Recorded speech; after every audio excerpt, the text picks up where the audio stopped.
बिस्मिल्लाहिर्रहमानिर्रहीम। अस्सलाम वालेकुम। मैं हूं सलमान हैदर। दुआ है परवरदिगार से कि उसने आपको और आपके अहले खाना को अपनी हिफ्ज़ व अमान में रखा हुआ। कितना दिलचस्प सीन है कि आज इतवार का दिन है, जब कुछ नहीं है तो उन्होंने कहा चले प्रेस कॉन्फ्रेंसेस करते हैं। सुबह सबसे पहले एक खबर फ्लोट की गई, बल्कि खबर मीडिया को दी गई और सोशल मीडिया पे दी गई, चलवाएगी, जबरदस्त तरीके से वो खबर पिटवाएगी ताकि आज का जो प्राइम टाइम है ना, उसके दिन आज संडे ज़ाया ना हो। जिसने अपना कोई नमक हलाल करना है वो नमक हलाल कर दे, जिसने अपनी कोई रोटी हलाल करनी है वो रोटी हलाल कर दे, और जिससे मुतल्लिक है कि अगर उसने कोई एफिशिएंसी नहीं दिखा पाया तो वो अपनी जरा एफिशिएंसी भी दिखा पाए। सुबह शुरू हुआ है मामला मरियम औरंगजेब साहबा से, और उसके बाद वजीर इत्तलात साहब आ गए, अता तारड़ साहब, उसके बाद फिर फैसलाबाद से साहब आ गए। लेकिन बहरहाल ये प्रेस कॉन्फ्रेंस चल रही। मामला दरअसल ये था कि आज कुछ ऑडियोज और कुछ मोबाइल का जो डाटा है वो लीक किया गया है। लीक किया नहीं गया बल्कि प्लेस करवाया गया। इस दिन को चुना गया था। आपको पता है रऊफ हसन साहब पिछले दिनों गिरफ्तार हुए थे और उनको FIA ने भी अपनी कस्टडी में लिया था और फिर CTD ने भी अपनी कस्टडी में लिया था। उनके मोबाइल्स वगैरह भी लिए थे। तो इस दौरान उनके मोबाइल का फोरेंसिक हुआ, और फोरेंसिक हुआ तो आपको शायद किसी को ये नहीं पता कि चैट्स अपनी क्लियर रखे ना, मगर जब ऑडिट होता है ना, फोरेंसिक होता है, तो वो सारी चीज़ें पिछली वाली भी निकल के सामने आ जाती है। तो फोरेंसिक के दौरान ना रऊफ हसन साहब के मोबाइल पुराने चैट्स हैं वो भी सामने आए, और जाहिर बात है भाई इंटरनेशनल मीडिया के साथ वो चैट्स थे, तो सारी बात है वो इंटरनेशनल मीडिया, वो पाकिस्तान तहरीक इंसाफ, पाकिस्तान की सबसे बड़ी सियासी जमात के वो तर्जुमान हैं, सेक्रेटरी इत्तलात हैं, तो उनका दुनिया भर के सहाफ़ी हज़रात के साथ रब्ता तो एक अंडरस्टूड बात थी।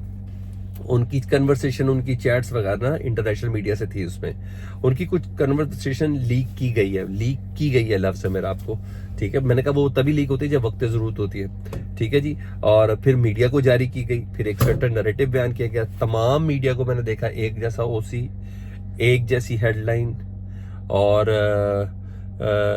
जिस तरीके से प्रेस कॉन्फ्रेंस थी वो भी मुझे बड़े ज़बरदस्त तरीके से समझ आ रही थी। भाई मैंने भी देखा है, पता नहीं मैं इस तरीके से इस तरफ क्यों नहीं गौर कर पा रहा जिस तरीके से वो गौर कर पा रहे। इंडियन चैनल्स पे तो मैं खुद भी आता हूँ, पाकिस्तान का नैरेटिव बड़े तगड़े तरीके से बयान करता हूँ। उसका मतलब है कि इंडियन सहाफ़ी से मेरा ताल्लुक है, तो ऐसा हो गया। दुनिया के दीगर चैनल्स के अंदर तो हमें भी लेते हैं। लेकिन जो चीज़ काबिल गौर है, जो मीडिया को जारी की गई है और जिस पर बात की जा सकती है, वो ये है, क्योंकि अभी प्रूव होना है, अभी बहुत सी चीज़ें प्रूव होनी है। भारतीय सहाफ़ी करण थापड़ से अब उसका फोरेंसिक हुआ, फोरेंसिक के बाद लीक किए, तो कई वसीले हैं ना बीच में। तो असल बात तो रऊफ साहब ही बताएंगे।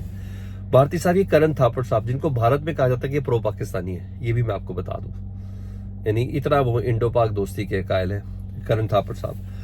उनके साथ उनकी चैट है, और 2023 में ये गुफ्तगू हुई थी, जिस पर उनके ऊपर तनकीद की जा रही है रऊफ हसन साहब के ऊपर। वो ये कि वो करण थापड़ साहब को प्रिडिक्ट कर रहे हैं कि पाकिस्तान जिस स्टेज पर जा रहा है तो ये खूनी इनकलाब की तरफ पाकिस्तान इस तरफ बढ़ रहा है, और इसको फिर अटैच किया जा रहा है कि ओहो उसके बाद 9 मई हो गया तो खूनी इनकलाब से मुराद रऊफ हसन खूनी इनकलाब लाएंगे। यार हैरानगी की बात है।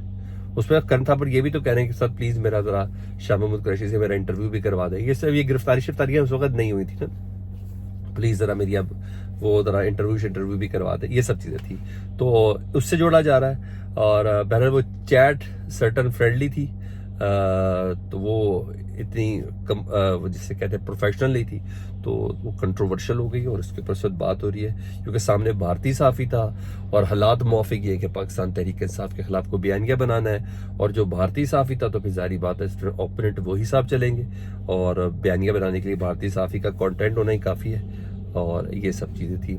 दूसरा, यूक्रेन को पाकिस्तान ने कोई असला सप्लाई किया है, उसके हवाले से भी ये स्टोरी को फीड कर रहे थे। बहरहाल इतवार आज इन्होंने बना दिया और शाम का प्राइम टाइम भी इस हवाले से बन गया। उधर पाकिस्तान तहरीक इंसाफ को ये पता है कि रिकाउंटिंग में जिस तरीके से इलेक्शन कमीशन ने गेम डाली हुई और जिस तरीके से एक अंडरस्टैंडिंग काजी फायद साहब के इलेक्शन कमीशन के साथ बनती हुई मालूम हो रही है, वो जिस तरीके से सिंक नजर आ रहे हैं, तो उनकी मजीद नशस्तें जाएंगी पाकिस्तान तहरीक इंसाफ की।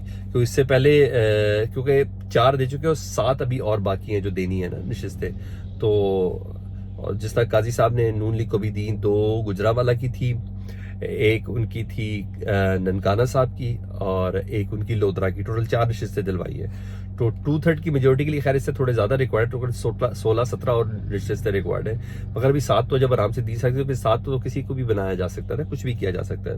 تو پاکستان تحریک انصاف نے اب اس پہ بیانیہ اپنا بنانا شروع کیا ہے اور آج پریس کانفرنس کی ہے. بیرسٹر تیمور الطاف ملک صاحب نے جو گیلانی کے مقابلے میں ملتان میں کھڑے ہوئے تھے، انہوں نے اس مدعے کو اٹھایا اور دوبارہ اٹھایا. انہوں نے کہا جی ملتان میں شاہ محمود قریشی صاحب کی جگہ پہ یہ کھڑے ہوئے تھے. وہ یہ بتاتے ہیں کہ ویسے فارم 45 میں جیت چکا ہوں، لیکن فارم 47 کے مطابق میرے حلقے میں 104 ووٹوں کا فرق ہے، یعنی گیلانی سے 104 ووٹوں سے جیتے. انہوں نے کہا آر او نے یعنی الیکشن کمیشن نے دوبارہ گنتی کی ہمیں اجازت ہی نہیں دی، اور میرے آبائی حلقے میں جو ان کا آبائی حلقے کا پولنگ اسٹیشن تھا اس میں کہا 13 ووٹ مسترد ہوئے تھے فارم 45 کے حساب سے، لیکن فارم 47 میں یہ 13 ووٹ 713 کر دیے گئے. اور یہی حال بہر بانو قریشی کے حلقے پہ بھی ہوا کہ ان کے حلقے میں 16,000 ووٹ، بہت بڑی تعداد ہوتی ہے سر، 16,000 ووٹ بہت بڑی تعداد ہوتی ہے، وہ مسترد کیے گئے، یوں ہمیں ہروایا گیا. تو یہ سارا جو کھیل ہے نا کہ فارم 45 میں کوئی تبدیلی نہیں کر سکتے، وہ ایٹ دا اسپاٹ ہوتی ہے.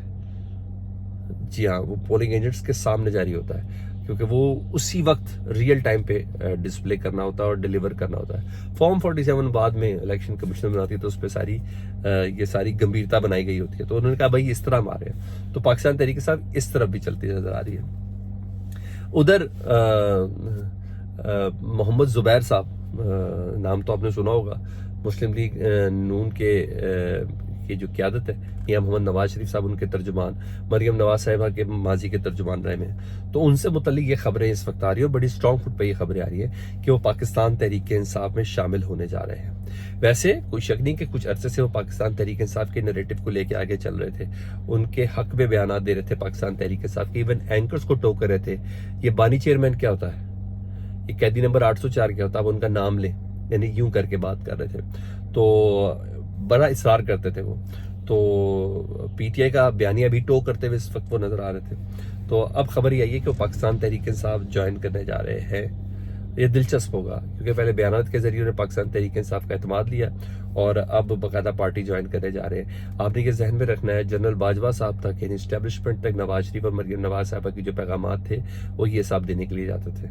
تو میں اس کو غیر معمولی پیش رفت کہوں گا اگر یہ ہوئی، جہاں ایک طرف سے معاملہ نہ گل رہا ہو تو پھر دوسری طرف بنتا جاتا ہے. اور یہ بھی بڑی حیران کن بات ہوگی کہ ایک بھائی آؤٹ ہو رہا ہے یعنی اسد عمر صاحب آؤٹ ہو رہے ہیں اور دوسرا بھائی ان ہو رہا ہے یعنی محمد زبیر صاحب ان ہو رہے ہیں. تو یہاں یہ پوزیشن چل رہی ہے.